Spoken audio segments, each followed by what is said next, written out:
would go around his family, people couldn't even look at him. It doesn't make any sense. I've even had people like that would like shun their face. Stuff like that would really just mess with me. It just makes you feel like that you're not human. Yeah. Or that you're repulsive. Me not knowing anything at this time, I'm like, wouldn't you want to wrap your arms around him? Yeah. Instead of turning around when you see his face? Yeah, it's just not a good feeling.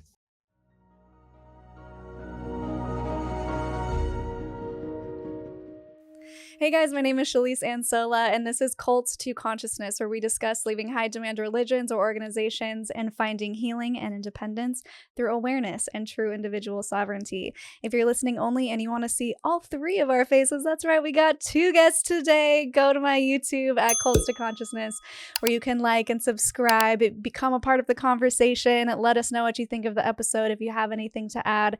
I love interacting with you guys there, and it also helps the algorithm so more people find the channel. So today's two guests, they are a husband and wife pair, and the husband, he actually grew up in Jehovah's Witnesses. So if you've seen my previous episodes on Jehovah's Witnesses, you know what it's about, but don't worry, if you are completely new to it, we will explain things as we go. And his wife here was the one who was the guiding light, helping him find his footing after he got out of the religion and needed some help on getting his life going, because Jehovah's Witnesses was all that he knew. So thank you so much for joining us. Author of Cult Language, Rome, and your wife, India. Welcome to the show. Thank you for having us. Yeah, thank you for having us. Absolutely, absolutely. I was happy when you reached out, and your book also looks really interesting. Admittedly, I haven't read it, but that's only because I met you like a day ago, and and it's in the queue. All right, but we're gonna get some sneak previews as to what's in your book, and it was only released a couple months ago, so congratulations on that. Thank you. Thank you. Appreciate it. Yeah, of course. So let's just get into it. Tell everybody where you grew up and how you grew up, and we'll just get into all the nitty gritty of what it was like being raised as a Jehovah's Witness. Oh, all right. Well, I grew up in Virginia, Southern Virginia, so the Tidewater area for anybody in the 757. I pretty much grew up down there. I grew up as a Jehovah's Witness. Pretty much my whole, I would say, yeah, all the way through teenage years, adolescence, all of that I went through as a Jehovah's Witness. So pretty much I would say, yeah. Your whole childhood, basically. My whole childhood, yeah. Like now I'm really putting it in perspective again, and I'm just like, man, it's like literally basically. Up to like adulthood, like right up to that point, because I was disfellowshipped 2 years. I was disfellowshipped from or excommunicated from the religion 2 weeks prior to my 19th birthday. So, and it was right after I graduated high school. So it was right at that time when I had to really transition. Yeah. Okay. So for people who aren't familiar, as promised, maybe give just like a brief, in a nutshell, what the Jehovah's Witness organization is, kind of the loose beliefs, I guess like a few bullet points of what they believe, and it will help paint the picture as to why it may have been a different childhood from someone who wasn't raised in it. Yeah, so the Jehovah's Witness religion is derived loosely from Christianity, and it is an organization that was started back in 1883 from this guy named Charles Taz Russell, and he pretty much was in the Christian faith and in the church, and he decided to break off and create this separate group, and from there they were pretty much indoctrinated with his ideals, and pretty much the leaders that took over from those years on, all the way from, man, I can't think of the other guy's name at the moment, but there was a leader that took over for Charles Taz Russell in the 30s that ended up taking and creating new doctrines based off of his interpretation of scripture. One of the doctrines that sticks out is disfellowshipping. And disfellowshipping is basically where if you are a believer and you are baptized into this faith and you have pretty much, you are down. You are, you pretty much, like, if you're thinking about in gang terms, it's like you've been jumped in and you are down for life type of thing. So, so once you are at the point where you have sinned and you are looking for some type of spiritual clarity, or you want to admit your sins, that process then takes you to this group of elders, which is like a judicial committee, and they are the ones that define your status moving forward. And that status is crucial, because once you're excommunicated, everything that is gone. Like literally everything is gone. My entire support system, my mother, my friends, my family. I mean, I had family that was outside of the faith that I had to start trying to lean on a little bit more, because of the fact that I wasn't involved in the religion as heavily. But that was a little awkward, of course, because it's like, all right, I haven't been able to really hang with you all these years, but now it's like I'm out and I need you, Yeah. So it just made things a little weird. Yeah, and that's a really great overview. And now listeners can know what to expect when we get towards the end here.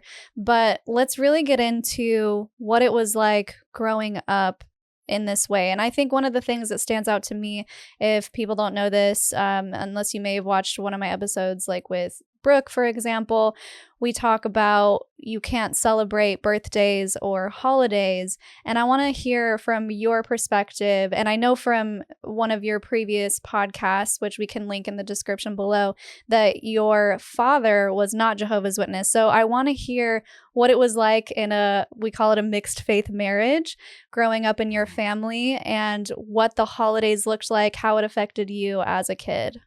Man, so I'll start with the holidays first. First thing that comes to mind when I think about the holidays is way back when I was in second grade. My mom, well, any school year, I want to say up until really throughout elementary and so forth, she would go with me on the first day of school to speak with my teachers and have that sit down and let them know, like, all right, this is a new school year. This is my son. We're Jehovah's Witnesses, and he does not participate in XYZ. So that's holidays, standing for the Pledge of Allegiance, just any type of extracurricular activity. Like, I couldn't play any sports growing up, things like that. Oh, wow. I have a story about me going for the basketball team I'll get into here shortly. But Oh, I as far can't as wait.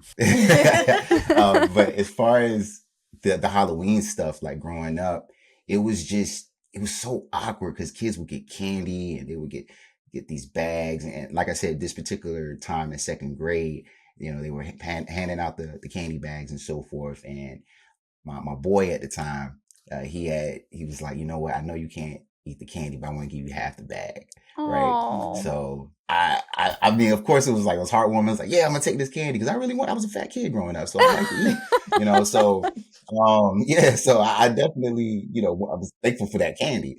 So I went home and I remember feeling so guilty that I took it. Like, so Yeah. guilty. Think about like an 8-9-year-old kid that just feels like the world is about to end because I just took this candy. I didn't even eat it yet. I ended up eating it though, of course, but I felt bad that I ate it, but Yeah. yeah. That's so hard to put that pressure on a child, because I'm all for when you are an adult and you want to make your own decisions, by all means. If you don't want to participate in holidays, don't do it. That's totally up to you. But when it comes to the kids, they don't know why, or I mean, you can tell them, but they don't really process it. They just feel left out. And from that story, it's so heartbreaking. And of course, you're not going to have the self-control to not eat the candy. Of course, you're going to eat the candy. But then you have to deal with the guilt that comes along with that. And I just think that's so unfair to kids, to put that type of guilt and shame on a child for doing nothing wrong. I mean, eating candy is part of being a kid. And the fact that you had to feel that so young is just, it's really heartbreaking. And I'm sure, like, you recount it now and it's, you're telling it like it's no big deal, but it is a big deal. And I hope you understand that. And I hope you're able to look back at your experiences and give yourself grace and allowances, and love that little inner you, the little child that never really got to participate in those types of things. Were there any other holidays that were particularly difficult for you? Holiday wise, Christmas was always tough for me. But even just more than that, like my birthday would always be hard. I honestly never celebrated my birthday up until what? You met me? 3 years ago? Like, Yeah, no, I'm like talking you about could, like yeah. legitimately like Like had a he party felt okay. and felt okay. Yeah. And Yeah. like When you she turn gave, 30. yeah, when I turned Yeah. 30, my wife, she threw me a surprise party.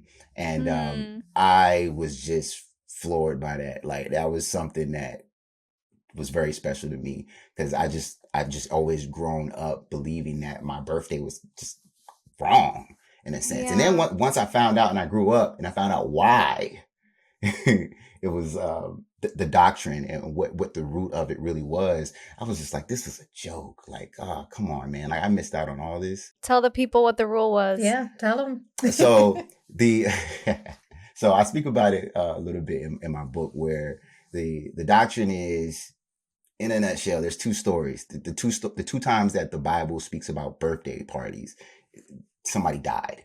One time it was with King Herod, and the other time was with John the Baptist, and they cut off his head during the birthday party. You know what I mean? Basically they went off of the fact that these two birthday parties were negative, and being that these are the only two references of a birthday party in the Bible, we shouldn't be celebrating birthdays. That's essentially what the rule is. So that's an awful rule. Yeah. And I'm glad that you've gotten rid of that completely in your psyche, because I know, as someone who grew up in a very similar religion, I did 2 whole episodes on how Mormonism is like Jehovah's Witnesses, because we thought we would just get it done in an hour, and there was so much that we're like, you too, me too. It was just kept going forever. Yeah. So I can totally relate. I can't relate to the birthday thing. I will say that. But I can totally relate to just doing things because you're told that, and just kind of blind obedience, and looking up to these leaders as though they're speaking for God. And that's just the way that it is. And you just kind of have to deal with it. I know that you had your own special Bible, which so did Mormons, by the way, Joseph Smith translation of the King James Version.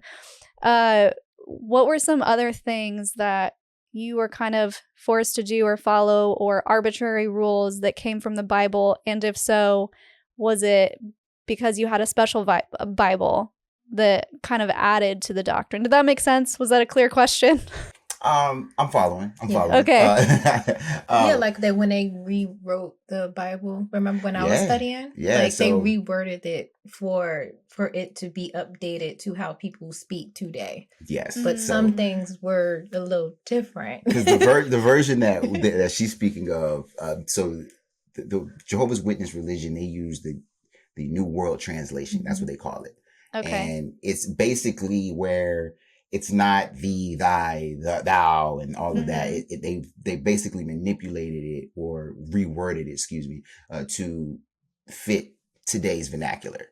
But with them doing that, there are certain things that they are tweaking with that.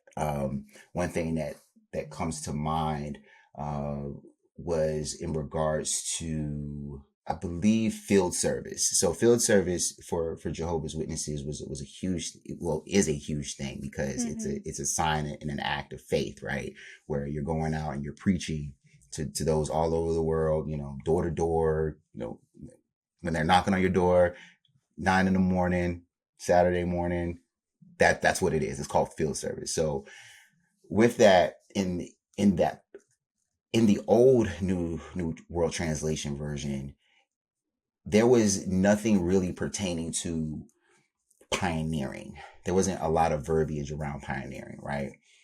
Which pioneering is, for those who don't know, is when you commit 50 hours to preaching time as a Jehovah's Witness. So there was vernacular that was changed that I ended up noticing over I can't tell you what scripture exactly, but there was just, words put in that translation, such as pioneering, when pioneering itself isn't really an actual biblical thing. It's just something that is more of a corporatized act that Watchtower has put in place to really put their people as a statistic. So right. Was it part of like doctrine and then kind of put into the new? No, it was it was made in doctrine, and then all of a sudden you see it slip in this new version. You seen that of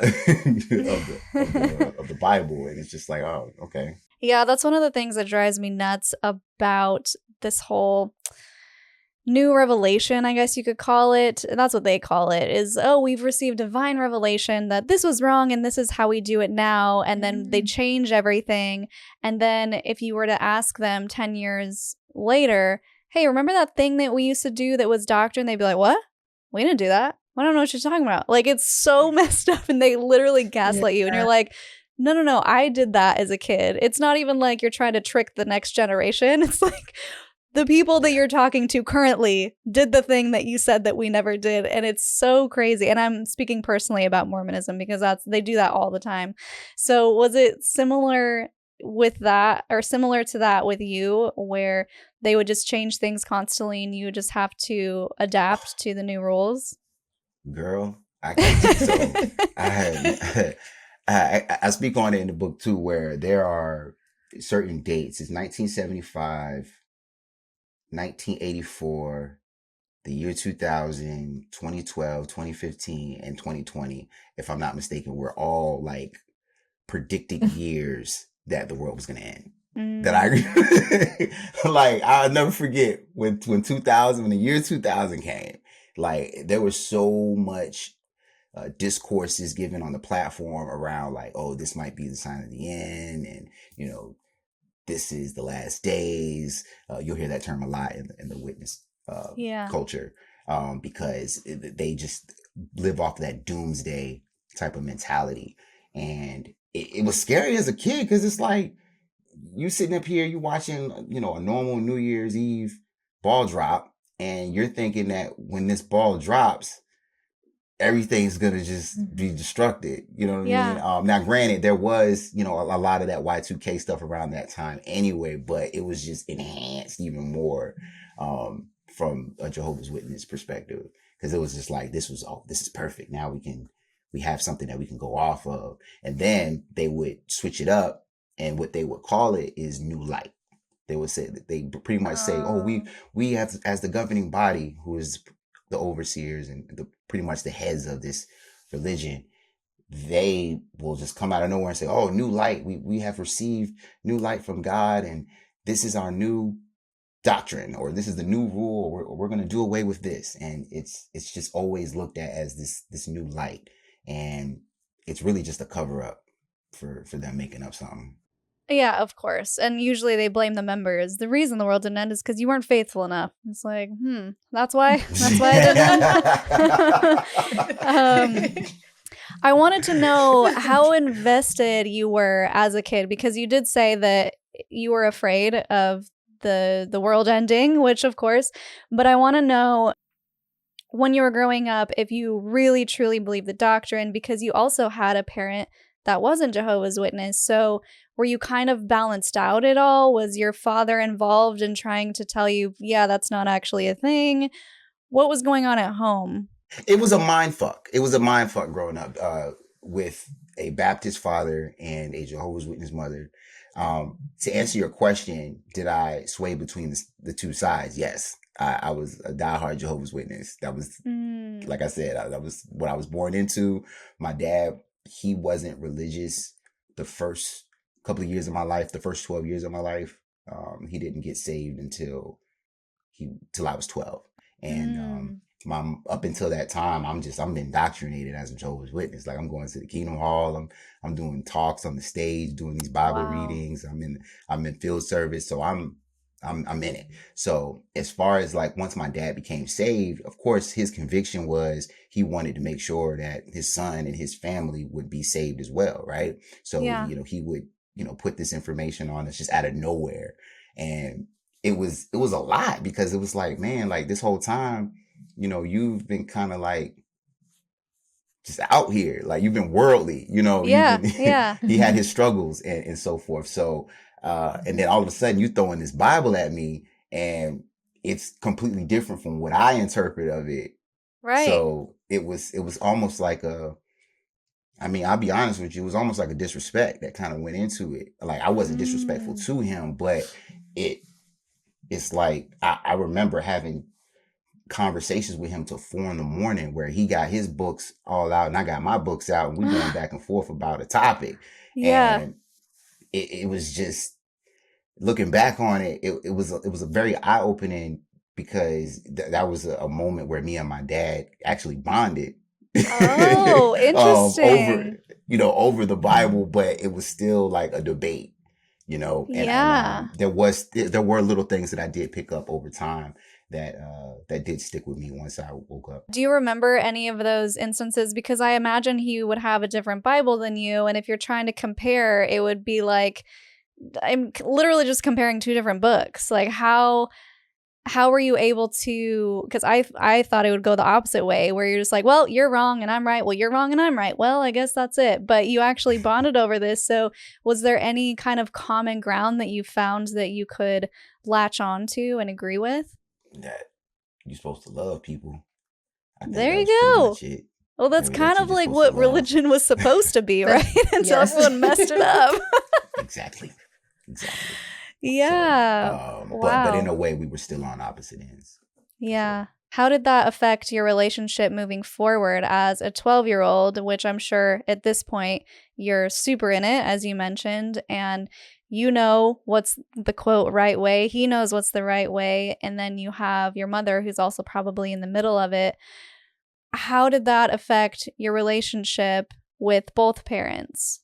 I mean, my mom, it didn't really affect too much of anything because, to her perspective, she's like, I'm winning. He's on my side. That's funny. But for my dad, it was different. It was just very different because I wasn't used to this disciplinarian. Because like I said, my dad was my homeboy. Like my dad recently just passed in February, by the way, and me and him were very close, leading up to his passing. But before that, like we like I said, we had a buddy type of relationship, not necessarily a father-son relationship too much leading up to that point. So like once the whole Bible, like once he started going to church and everything and all this stuff started coming up, it did put a strain on us because there were moments where, and I'll speak on this really quick, where there was a time when I was actually having a Bible study with a brother because I wasn't baptized yet at this time when I was 12. So, I would have Bible studies with different brothers and so forth. And this one particular brother was like a mentor to me. And over the years leading up to my dad being saved, it was never a problem for the brothers to come over and have a Bible study with me, right? Of course, once he had this new conviction, it was like, I will never allow another man to teach my son these things in my house. And literally, he came home. It was on a Sunday. It was after a meeting. And he had got home from church. We was in the living room. And he was just like, you got to go. He was like, you got to go. He told the guy, he was like, you just got to go. I can't allow you to do this to my son. Oh Not in my my goodness. house. He said, you can go, you can go anywhere else. But he said, you just can't do it here. So he kicked him out. And I remember I was so upset. I was crying. I ran upstairs. I balled up and everything. And he just was like, you just don't understand, son. You just don't understand. You know what I mean? You'll understand one day that I was trying to protect you. And yeah. Oh, that's so sad, but precious. And I get both sides, of course. And just for clarification, these people who are coming to do Bible study with you, were they from Jehovah's Witnesses or from another Christian denomination? No, they Jehovah's Witnesses, yes. Okay, so that makes more elders. sense. Yeah. Mm-hmm. Okay. And I want to get to how your relationships developed after you left, but before we get into you leaving, I have to know the basketball story. Oh, okay. Yeah. So real quick, my bad. 9th grade, freshman year, I love to hoop. One thing, like I love the game of basketball. Whether or not I'm actually really great at it is another thing. But 9th grade, my boy, he was going out for the basketball team after school, and I was with him, and he was just like, you know what, you should just come to the tryout, just to come and just hang out, right? So I lived across the street from my school, so it was no problem for me to stay after school. But once they started doing the drills and everything, the coach was like, do you want to try out? Because I'm just looking like, man, like I want to play, you know what I'm saying? So I went ahead and I tried out, and he was like, all right, well, you made the first cut, but you need to take a physical. So I'm like, man, so if I got to take a physical, that means I got to tell my mama.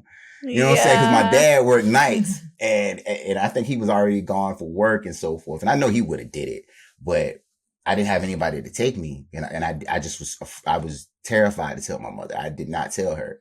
I think I told her maybe years after the fact. But my older sister, she ended up taking me. I hit her up, and she took me to get my Aw. physical, and I officially tried out for the team. I didn't make the last cut. But I think I didn't make it because I just didn't put my all into it, because I just knew if I did make the team, I'm not going to be able to play. So, Yeah, I was gonna yeah. say, what happens if you made it? I wasn't going to play. Oh Well, man. if my dad if I did play that fence every once in a while, though, where it would be like, if I wanted to really do something, I could go to my dad and he would just like push it through.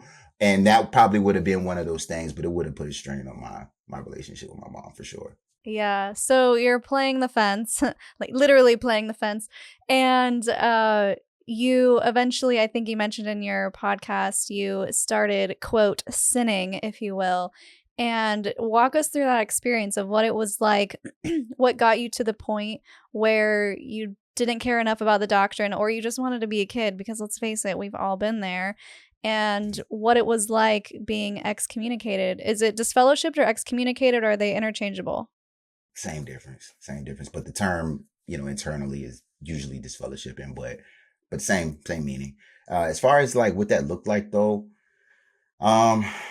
it was mostly me wanting to be a kid. I just wanted to be a kid. It was everything. Like my friends, they were doing this stuff. Granted, some of it was wrong, but I just, like I said, I'm being a kid. I wanted to, just kind of just get my feet wet with certain things.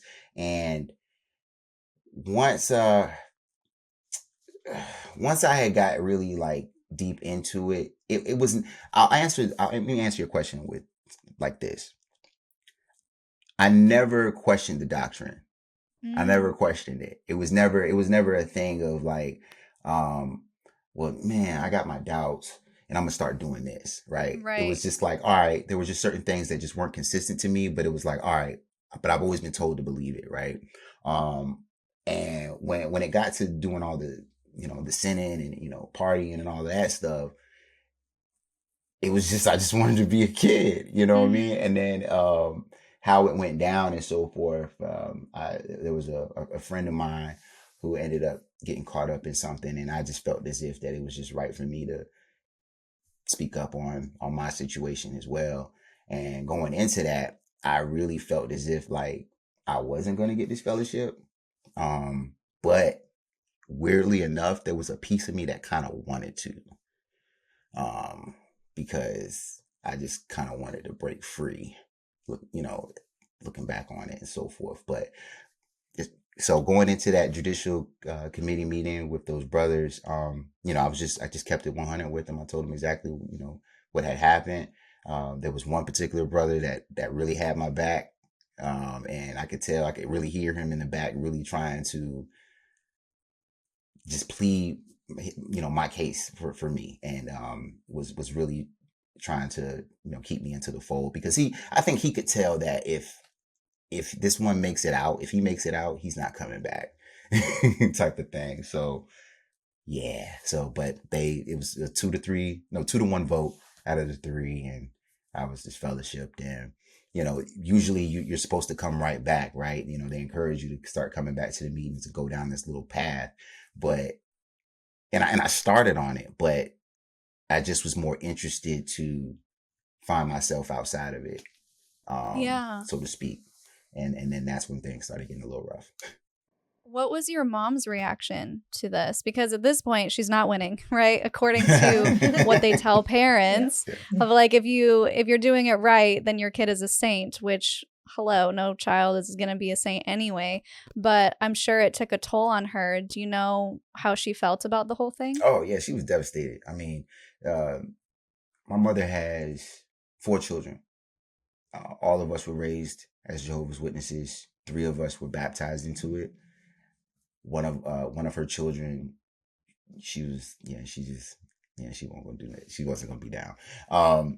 But I think all three. I'm sorry, I don't mean to cut you. I No, go think ahead. he definitely had the most potential to stay within the Yes. organization. Yes. Okay. So Out Yeah. of all of them, sorry, I had the just most. knowing what I No, know that's a good now, I point. think so I think that was probably even more devastating for her. Mhm. She's kind of she didn't share it in those words, but so I could probably made it even more devastating because out of the three who were baptized, it probably was looking more towards that he was going to stay in, and he's the youngest out of his siblings too. They were older, so I think that I think it was a big deal, like a huge deal for her. No, for sure. Yeah. And even like with now that you're mentioning that, my brother, he actually made it a little bit higher up the rankings than I did. He was a ministerial servant, which is next to an elder, which is pretty much the highest position in the congregation. So, he went a little further. His experience was totally different. And I'm not going to speak on, what exactly went on with him, but as far as like myself was concerned at that time, it was even more devastating because I was on that trajectory. So like if I stayed, I probably would have been a ministerial servant myself. You would have been all in. Less than a year, I would have been all in. He would have been all in. So Yeah. So it was kind of like they were blown. How did your family react as far as the disconnection goes? I know for people who aren't aware, and tell me if I'm getting this right, when someone is excommunicated, the family is encouraged to shun or disconnect from the person who is excommunicated in order to somehow inspire that person to come back to God. It doesn't really make sense in my opinion, but but did you have to go through that with your mom, and were you still living at home? What did that look like? So I did live at home at the time, so it was very rough. However, my situation was way better than a lot of other kids in my situation, because for those who grew up with both witness parents, they're on the street. They're getting put on the like I literally know of people who were put on the street. Wow. When they were disfellowship, and they were just cast aside. Now, as far as my household was concerned, I had my dad, right? My dad wasn't going to put me on the street, and he knew the disfellowshipping arrangement. He knew everything that went into it. He knew that my mother was doing this as an act of faith. So he didn't make a fuss about it, but he never liked it. He hated it. Even to this, up until his passing, he really resented my mother for it. I feel like, because it tore his family apart in a sense, because I wasn't it.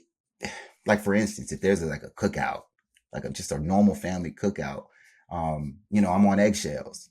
I could speak to this group, but I can't speak to this group over here, and it's just I've even had people who were invited to these cookouts that were like my grandmother's friends who just didn't want to look at me, like that would like shun their face, and it's just like stuff like that would really just mess with me, like, you know what I mean, and it would just really take me down, because it just makes you feel like that you're not human in a sense, right? So, or that you're repulsive, and it's just not a good feeling. Or unworthy, which is there we go. That's the the word. worst. Thank you. Yeah, I mean, well, any of those descriptive words work for that situation. Just that feeling of being ignored because of something that you did wrong. Already you're feeling guilty about it, which is why you turned yourself in. And then to have other people layer on the shame and the shame and the shame, it's not good for people. And I don't understand how that's supposed to make things better, or I don't understand why that's what God would want people to do, is to shame and judge, because it's none of their business, not their job to judge, They should be welcoming you. And I mean, honestly, Mormonism kind of does the opposite. Sometimes they love bomb you, where it's like so much love that you're just like, oh, get away from me. Like, I don't want to come back. But honestly, I think being iced out would be a much worse situation, because like you said, it makes you feel dehumanized and not worthy of someone's basic attention. Just the fact of saying hello to you, and you don't even get that common courtesy. So I want to jump over to India, and now I apologize for not being able to bring you into the conversation sooner. No problem. I want to hear from you. Well, first of all, I need to know when you two met in this timeline. So you're around 19 now. At what point did you meet, and what was your reaction, India, to everything that Rome was dealing with? So we met, you were 20? Yeah. So we met like right after he was a little bit, probably about a year and a half after. We met very shortly after. And I think in the beginning when he explained it to me, I think he explained it as much as he could. And also from what I knew about the religion, looking on the outside and where I'm from and seeing the knocking on your door and seeing the literature, like the Watchtower, like the end of the world thing, that scared me when they would show that literature and try to share it with me. And I wasn't even in the religion. Yeah. And it scared me because it's like, why are you trying to make me think the world is about to end? Like, leave me alone. So yeah, it scared me, but it made me actually curious. And I think it actually, in a way, it helped us because I wanted to understand him more. Because I was finding, we were very different. I grew up in a very free spirit, spiritually free environment. Yes, I had family members that were part of religious organizations that maybe looked down on like myself with my mom, my village that raised me, but we didn't let that bother us. I was raised to love other people. I was raised a lot of the things the Bible actually said without following the Bible, to be honest. I was raised to like love everyone else as myself. I was raised to accept people. I was raised to be kind. I was raised a lot of these things. I was raised to be able to accept myself and love myself too. So it just made me more interested in wanting to understand what he went through. Because when I would go around his family, hence what we just spoke about, and I would see how people couldn't even look at him. And to me, it doesn't make any sense. And me not knowing anything at this time, I'm like, wouldn't you want to wrap your arms around him? Yeah. Instead of like just turning around when you see his face, not even saying hello. Even to this day, it still angers me. But so I can feel you. Yes, to this day, that's something that I haven't gotten over. But it just made me want to know more. So I actually started studying with his mom. Oh. To learn more about the religion. Yeah.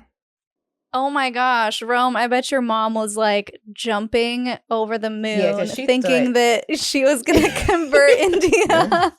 Yes. Well, and even to piggyback on that point, like when I first brought up India to my mother and so forth, I'm disfellowshipped and everything. And granted, like I don't have a relationship with my mom, but if I would come over to see my dad or something, she would kind of just be around. So she would kind of hear the conversation and be a part of it and such, right? Indirectly, and I mentioned, India, this girl in my life, she's, we've been going out and, I'm really liking her and stuff. And my mom, once she found out how old she was and just more about her, she was like, I don't want my son with this girl. Like, she just knew that this wasn't the person for me. Yeah. And then plus she knew that she wasn't a witness girl. She didn't grow up in the Kingdom Hall. So it's like, oh, she's definitely not for my boy. So once she started studying, yeah, I was the best friend. She was her best friend after that. And I was really like triple negative too, because I don't come from anything. Like I come from a bad area. I'm from Brooklyn, New York, and I'm not from the nice part of Brooklyn. So I'm tough. I'm a little tough, and some people don't always see that. I'm just a kind-hearted person on the inside, but just don't mess with me. So I'm a little rough around the edges. I came from a rough neighborhood. And I'm also not religious. I'm not JW. She did not. And I'm older than him. So I had everything against me. But I tried to make it clear to her what my objective was. I was going to be open-minded because I was raised to be open-minded. Mm-hmm. So, I feel like I explained her my objective of, I just wanted to understand. Did I ever think that I would become a Jehovah's Witness? No, but I was able to open my ears and listen and dialogue and Bible study and study the Bible and have a conversation. Even having a conversation is tough because you can't have a conversation. You can't have a conversation when you're learning the Bible because well, you didn't touch on this, but I remember one time I had a Bible study, and I think it was the scripture where it talks about, what is it, the 144,000 saved. Yes. There you go. So we got to that point, and I noticed before that whenever we studied, the study would be, okay, we're going to go over like this scripture or this page, and his mom would read it, and then she would tell me what that scripture meant. And that's when I knew I could never be part of the religion, because can I read it? And can I like take in what it means? I don't want someone else telling me what it means.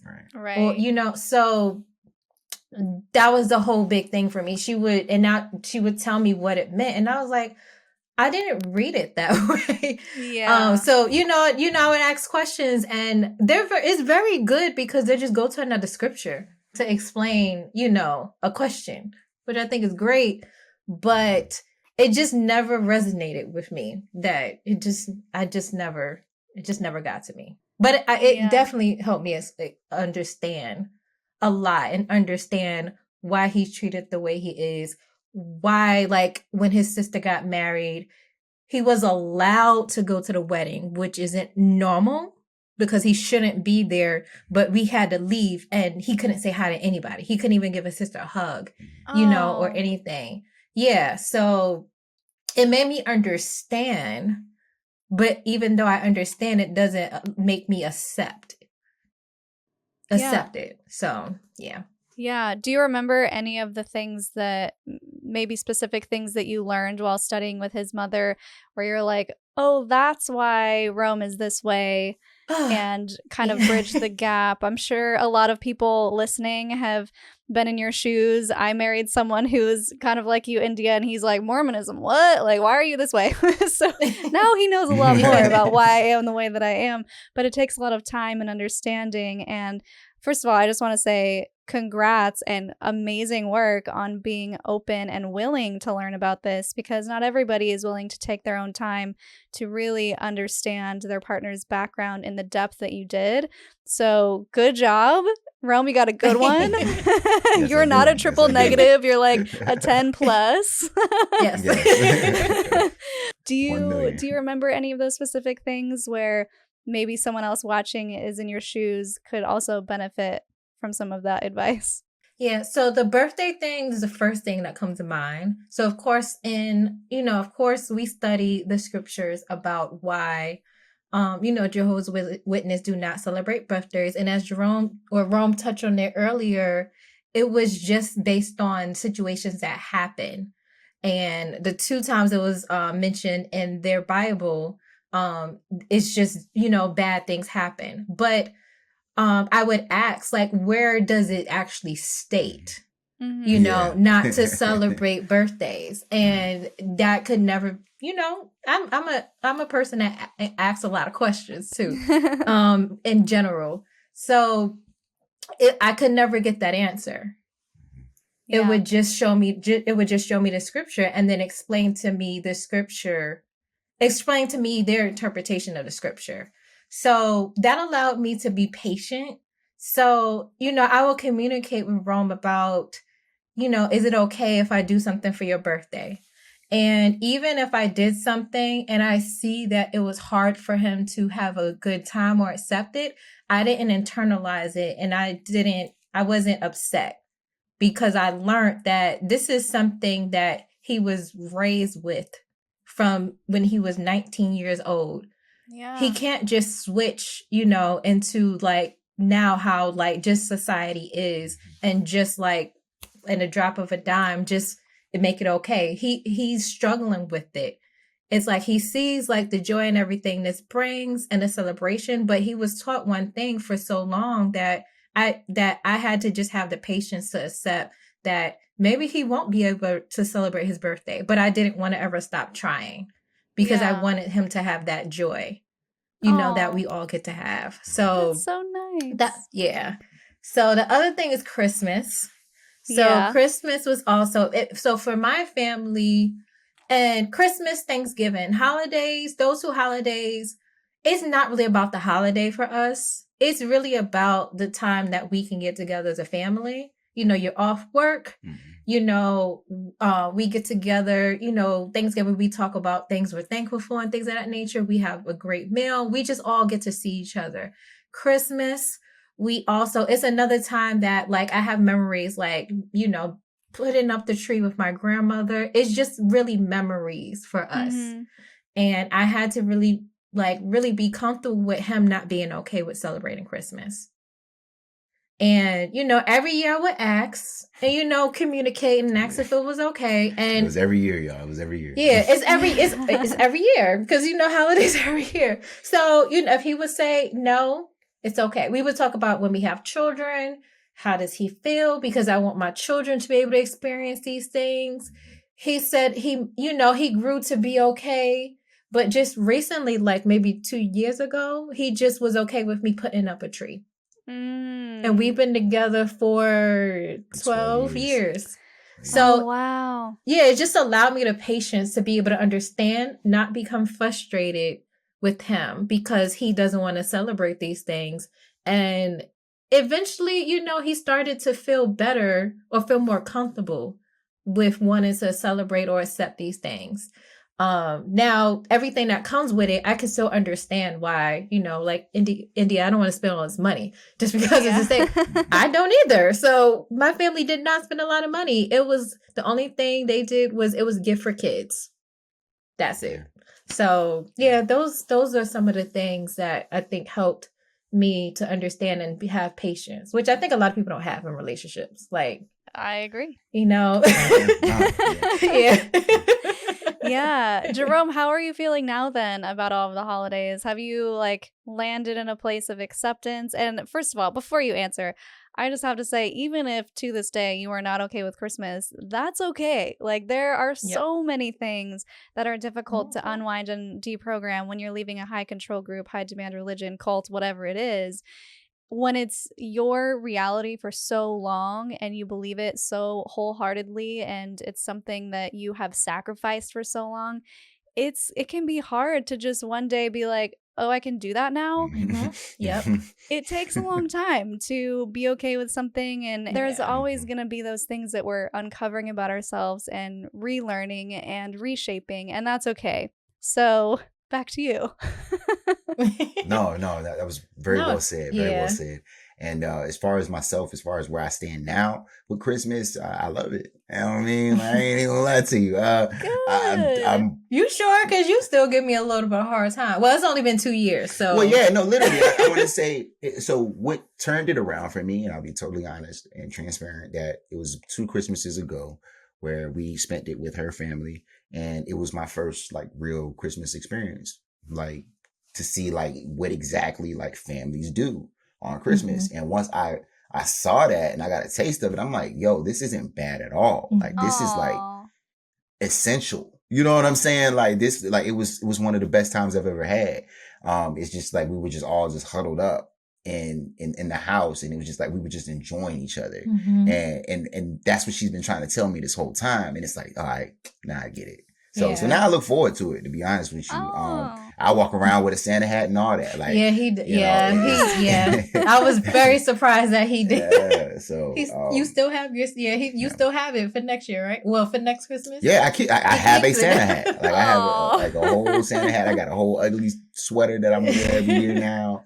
The tree thing, that's probably the only thing I'm not 100% with just yet, is because I just don't agree with the logistics of a tree.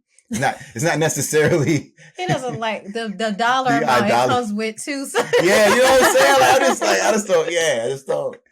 It's why do you have to? It still doesn't make sense to me yet. So yeah, that's growing on me.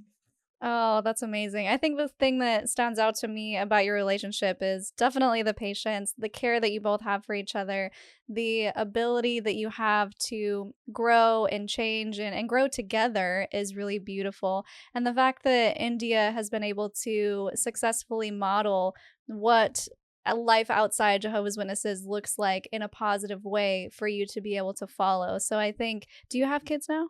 No, No, not yet. not yet. Okay, well, if you do have children, if you ever decide, I think you'll both be great parents, and I think that, Aw. even yeah, and I think that what you have is really beautiful, and so I just want to commend your relationship. Thank you. Thank you. Appreciate Of course, there is one thing that I wanted to tie up a loose end with, which is your dad, and I'm sure everyone is wondering. Once you left Jehovah's Witnesses, did your dad jump on the opportunity? Did you bond in that way? Did you try out Christianity? What was that like? Yes. So we got way closer after that point. It was actually almost. It was needed. It was. I felt like that was really the silver lining of the whole situation is that I got closer with my dad, and he didn't go swoop right in and say, "All right, come to church with me next Sunday," type of thing. He just. Mm-hmm. I think he was happy to see me free and to be able to make these decisions on my own at that point. Because I'll never forget, my dad told me right after I got this fellowship, it was like a few months after the fact, and I was kind of like in a rut about everything. I wasn't working, anything. And my dad told me, he was like, "Son, I feel like you lost your ambition," and I just took that to heart, and I was like, man, like, if he said that, then I must really be looking like a bum out here if that's the case. So ever since then, we were just always very close. We were just always very close from there. He would share scriptures with me. Some of those things would resonate. Some of the other things, I was still heavily indoctrinated in, and I still had my faith and belief in. So I was still PMO, physically in, mentally out. Oh, excuse me. No, it's opposite. Yeah. Mentally and physically out? Meepo? Yeah. It was like, but yeah, I was out, but I still had like the doctrine still instilled in me. Yeah. So we ended up exploring a church. We did. Along the way. And it was big for us because we were at a snag in our relationship. So we were at almost like a point of no return, and it was like, all right, let's give this a shot. Right.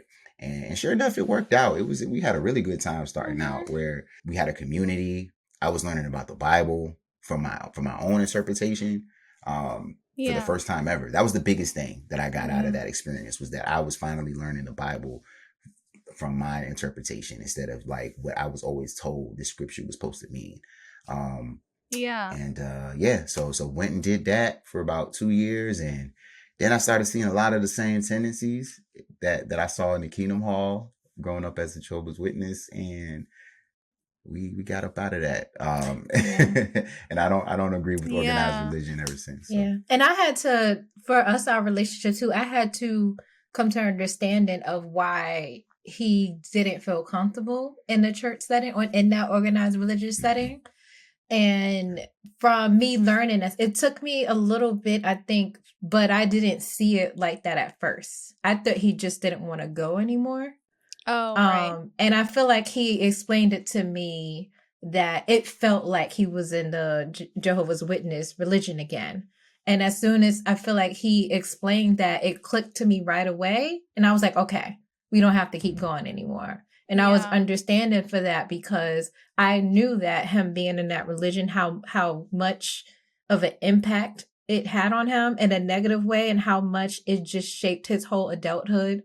That, his whole adulthood, he's just had to work over just kind of retraining his mind to like not think the way he was taught and to now think for himself. So that also, me understanding the religion also allowed him to just be like, okay, and not make it an argument or not understanding him. I was like, okay, I don't want him to feel that way anymore. So let's exit. And, you know, we talked to the pastors and stuff in the church and let them know how we felt and things of that nature. They were very receiving with the information, which was great. But I now understand that organized religion is just not something for him because it's triggering for him. Because in that sense, it reminds him of him being in that organization, in the JW organization. So I think that helped us to grow stronger too. Yeah, and that makes sense. And because I get this comment all the time, I have to put it forward. It happens almost every video. Everyone's like, yeah, but don't throw the baby out with the bathwater. You still need to turn to God, or I mean, whatever their beliefs are, and they have a right to their own beliefs. So I think the question that I want to ask you is, and you don't have to share if you don't want to, what your beliefs are now, if you still, without organized religion, feel a connection to God or a God, or what makes you feel happy and fulfilled. What is your version of consciousness? I mean, I have a connection, I feel like, with God. I'm still a very spiritual person. I just don't feel like that I need that structure. I don't want to say I don't need the community, because you do need the community to a degree, or you need some type of community. Mm-hmm. But I don't believe in like having to have church like on a Sunday, or just like that you have to go to these meetings on certain days of the week. It's all of the little specific stuff, rules that I just don't believe in. The rules. Yeah, that makes sense. But yeah, I'm pretty spiritual. What about you? Yeah, I'm still spiritual. You know, we still pray. We still you pray over your food every time. So we're still pretty spiritual people. So that is I'm sorry. He'll go without me. Like, look, that is one thing I will never lose. I always pray for my food. Yeah. Like, that is something like I mean, it could be a cracker and I'll pray for it. Yeah. You know? Yeah. We both still have a relationship. Myself, I know I talk to God all the time. I actually have a closer relationship, like, to be very honest. And I feel like more of a one-on-one relationship that I've ever had before, because I didn't grow up with religion at all. Like, that was not something at all. Or I feel like, no, I feel like at all. Always like was taught that there is a God out there, but I kind of agree. I do agree with the community, and I do think that the community can be in different ways. It doesn't have to be in a quote unquote church or whatever the building is of whatever religion it is. It could be just gathering amongst friends who are like-minded spiritually, and you guys are gathering and talking and eating and getting along and helping each other out. There's a lot of different ways that I feel like that we can have church based on the actual definition of church. Right. Because the definition of church doesn't say anything about an actual building. Right. Or a kingdom hall or something like that. So, or whatever it is that it is, a mosque, whatever. But we're still very spiritual people, and we still believe that there is a higher being. We still believe in God. And with that, we just grow closer and closer in our marriage. And I think we've become better people. We communicate very well with each other because we have that spirituality between us. So we still have it. We're just not part of an organized religion. Yeah. And I love that, because I think it's just important to find what works for you. And if being in an organized religion works for you, then that's great. If you find that it's a little too controlling and you don't like the rules, and that's okay too if you don't want to be a part of it. So if I may step on my soapbox here for a minute, all the people who, it's interesting, I get in the comments, people will say, well, that's clearly a cult, but here are the rules that you should follow. And then I'm like, they don't see it. They don't see it. It's like, okay, that's fine if you want to live that way, but I don't like impressing my beliefs onto other people. And that's kind of the whole point of the channel. Is I'm not saying I left a cult and this is how you do it. I'm saying I left a cult and this is what works for me. You guys left a cult. That's what works for you. And I like to find what people's definition of consciousness is to them, which is finding their own individual sovereignty, the awareness of self, being able to be governed by self and have your own independence. To me, that's what consciousness is. And if that means being atheist, great. If that means being agnostic, great. Or like you guys, spiritual, believing in a higher power, amazing. So I always just like to ask that question, and then I just had to give that little soapbox moment where I was like, guys, yes, like I love that you agree that some of these groups are culty, but please stop pushing your version of a cult onto somebody else, because we don't need that. We don't need that. And I know it's usually done out of the kindness of their heart because they believe that they are saving people. I understand. I've been that person. I promise. I've been that person. But now I take a more laid back approach, and I want to let people do what they want to do. So with that being said, I kind of gave my Linda Listen moment. Linda Listen, stop pushing your stuff on me. What is your Linda Listen? I need one from each of you. The sassy statement as the viral video with the toddler goes, or something inspirational, up to you. I'll go first because you go with the inspirational stuff. So for me, in a nutshell, I really just believe that we know right from wrong. I feel like it's really that simple, but we have the choice to do what's right or wrong. We were, regardless of what you believe, we do have that free spirit. Yeah. And I feel like that we can look at ourselves and make the correct choices that we need for ourselves. And also when we do wrong, we know we do wrong. And if we do wrong, then we have to accept that. And then we have to apologize for that and also recognize that and move on. So I think it's just as simple as, I think many of us, I won't say everyone because I can't, but I think most people know right from wrong. And I think it's just simple as that. And just love people. Yeah. Just love people. Yeah. Just love up on people. That's it. And love is simple. Yeah. Yeah. I would just say, Linda, listen, morality is inherently innate in all of us. And you don't need religion to tell you how to be good, because you already know how to be a good person. Oh, you put that so I mean, you laid the groundwork. I just built the bricks on top. All right, Rome, what do you got for me? I mean, honestly, it's my quote that I live by it's be motivated, be great, be encouraged. And that's just for anybody who's in the position where they are, trying to transition into a new way of life, and they have their doubts. Just be encouraged. Just be encouraged and stay motivated, and try to be the greatest person or the greatest version of you while you're doing it. I think those three things are just huge in that transition. I love it. Well, you guys are so inspirational. Thank you for sharing your story. And I'm just so happy that you came on, and you're just a beacon of light, both of you. So thank you again. Do you have anything else you want to add? And then we're going to plug all your things. Oh, no. Just for all those, who were able to get something from my story or from our story, please reach out to us. I mean, we would love to hear from you. And like I say, just be encouraged. That's the biggest thing I wanted people to take away. I love it. Yeah, you can chat in the comments, and if there is any particular way that you want people to get a hold of you, we can also put that in the description. Everyone go check out Rome's book, Cult Language, and we're going to list an affiliate link in the description below as well. Do you want to drop your social media handles? Yeah, so you can follow me on IG at Romey Did It. That's ROMEYDIDIT. And you can follow me at _the_various on IG as well. So I'll be looking forward to hearing from you. I'm also on Facebook as well under Rome Jones. You can definitely find the book on Amazon, Cult Language. I am going to be releasing the audiobook here this weekend. Oh, and that will be on thevarious.com. So and that's THEVARIUS. .com. Perfect. So that you will have the full audio version up there. Great. What about you, India? Oh, and I'm simple. You can follow. You can follow me on IG. I am India_Renee_.